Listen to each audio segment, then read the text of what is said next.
মুক্তির অপেক্ষায় আফরান নিশো ও তমা মির্জা জুটির দ্বিতীয় চলচ্চিত্র দাগি সম্প্রতি মুক্তি পেয়েছে সিনেমাটির টিজার। এতে নিশোর লুক ও অভিনয় নজর কেড়েছে দর্শকদের। 2023 সালের ঈদে মুক্তি পেয়েছিল আফরান নিশো তমা মির্জা জুটির প্রথম সিনেমা সুড়ঙ্গ। সাসপেন্স থ্রিলার ঘরানার এই চলচ্চিত্র হয়েছিল দর্শক নন্দিত, বক্স অফিসেও পেয়েছিল বড় সাফল্য।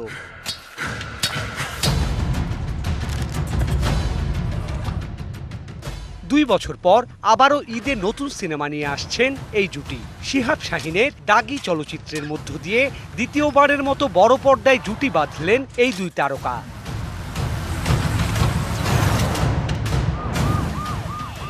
উৎসবের খুশি হবে নগদে বেশি, কারণ ঘন্টায় ঘন্টায় আছে গিফট জেতার সুযোগ।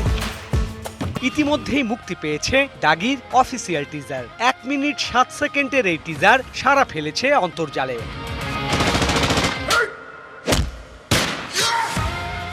দাগিতে কয়েদি নাম্বার 786 হয়ে ধরা দিয়েছেন নিশো। টিজার দেখে ধারণা করা যাচ্ছে আন্ডারওয়ার্ল্ড, অপরাধ, শাস্তি, কারাগার আর প্রতিশোধের আগুনে দর্শকদের স্তব্ধ করে দিতেই এবার প্রেক্ষাগৃহে আসছেন নিশো। সেই দাগি সারাটা জীবন। একদিকে শাকিব খানের বিগ বাজেটের বরবাদ, অন্যদিকে তুলনামূলক কম বাজেটের হলেও গল্প, নির্মাণ আর অভিনয় শৈলীতে সমৃদ্ধ দাগি। ঈদুল ফিতরে এই দুই সিনেমাই লড়বে শ্রেষ্ঠত্বের লড়াই, এমন আশাই রাখছেন চলচ্চিত্রপ্রেমীরা।